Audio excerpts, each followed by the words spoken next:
I want to continue a discussion that we started last week during last week's off script. We talked a little bit about data privacy, and I asked you whether that data privacy really mattered all that much to you. Zuckerberg was on Capitol Hill all week. Yeah. And now the thing that I think is kind of lost in all this is we talk about data privacy, and we think, well, that's just kind of a personal thing, right? My data gets hacked, or your data gets hacked, or we share information maybe we don't want to share on Facebook or whatever. Right. But this really boils down to something that is important to companies as well, because companies are people, and people within those companies might be posting to Facebook pages. A company Facebook page I'm talking about. Most companies might have a LinkedIn channel and people are posting to that, and they might be posting stuff that the company doesn't really maybe want to share, or they're using a company credit card on an unsecure Wi-Fi connection, right? So the whole data privacy issue isn't just about personal data privacy within our own lives. It affects what's going on within companies, and that's why I think it's important to talk about this actually just a little bit more. So Zuckerberg finished up his testimony before Congress. That was yesterday. It was pretty interesting viewing. There was a lot of good give and take, and a little bit of dancing around by Zuckerberg. Yeah, a little bit of that too. Sure. I thought it was actually a pretty interesting. I didn't watch the whole thing, but I watched maybe an hour's worth of it or so. But I still came away believing that most of us, most Americans, most everybody in the world aren't really all that concerned about data privacy. I mean, intellectually, yeah, we go, oh, no, I don't want my data being shared, and oh my gosh, no, I wouldn't want anybody to see that. And then I go out on Facebook and I post my drunk pictures, or I sit in a Starbucks over an unsecure Wi-Fi connection, and you order whip out my Amex and order something from Amazon. Yeah, right. Yeah, I really care about data privacy, right? Well, stop me at all. And I don't want to jump in on you here, but I mean, for me, I know when I think about this from a big picture perspective, I kind of expect, well, if my information gets hacked and there's $10,000 worth of purchases made on my account or accounts, somebody else is going to handle it. The bank, the credit card. I mean, it's like, well, you guys deal with it. You're going to pay for it at some point, because the bank's not going to do this for free. Right. So somewhere along the line, your bank charges a little bit more for this, a little bit more for that, because if it becomes too much of a problem, they've got to recoup that cost, right? It's kind of like insurance, right? Some way or another. Yeah, some way or another, somebody's going to pay for this. Yep. So this came up during Zuckerberg's testimony, and matter of fact, Zuckerberg even said, hey, maybe the government should step in a little bit. Maybe not too much, but maybe they should step in a little bit. Unbelievable thing for a private owner or a private company to say, but this is the world we're in now. He didn't go too far out on a limb with it, but and the thing is, and some of the, obviously, not to be too stereotypical here, but you actually saw it during the testimony, Republican congressmen and senators were going, well, we don't feel real comfortable with that, but maybe. And Democrats are going, oh, sure, yeah, right. That sounds like an awesome idea. Regulate more. Regulate more. But the question comes up, this is being done. United States itself does not have a blanket privacy laws. We got a little patchwork of laws. We got privacy related to electronic medical records. We got privacy laws related to financial records. But we don't have an overall, you should do this kind of law. I know you're going to mention. Well, the Europeans, right? You probably heard of the GDPR, the General Data Protection Regulation, which is coming out. And so some privacy people are looking at that and going, wow, that sounds like a good idea. The EU is going to implement kind of this blanket privacy law, which is going to be very sweeping, and that's a good thing. Well, I was talking to, we've had him on the show actually, Martin Volk, who's a cybersecurity expert. Yeah. And he's going, well, maybe, except he thinks the GDPR is going too far.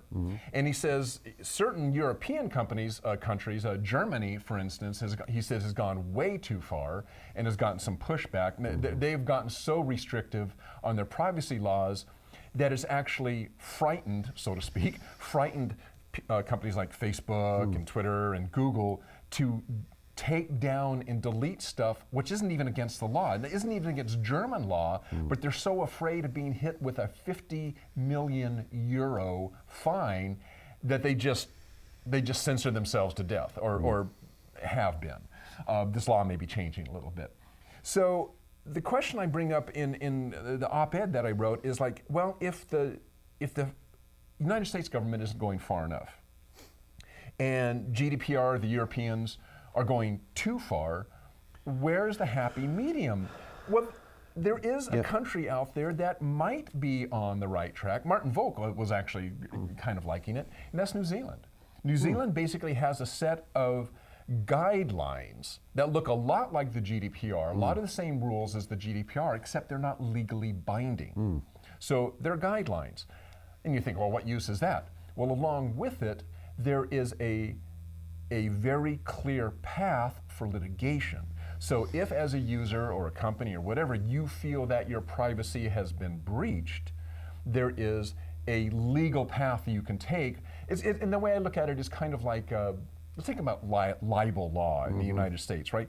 It's not a crime, a misdemeanor or a felony to libel somebody, but it is a civil thing. And so as if I decide I want to take action against you for libel, well, there's a set of guidelines. This is what constitutes libel. If you meet those, you can be sued and I get money from you. But how many people are in New Zealand, live in New Zealand? I mean, the scale, I mean, you're going to have the courts potentially clogged up with a lot of these cases. I mean, well, I don't know that we would here either. But I mean, I think what was attractive about it, I think what Martin Volk liked about it, and I understand it, is that it's not prescriptive up front. It's like, look, here's the guidelines, here's what you should be doing. If you don't do this, you could be into a civil lawsuit, right? And we'll back up the person who does that civil lawsuit if they can show that you broke those rules. Right, and at that point it becomes a cost of doing business. You say, well, okay, it's a risk management issue. You say, well, it's a percentage of us getting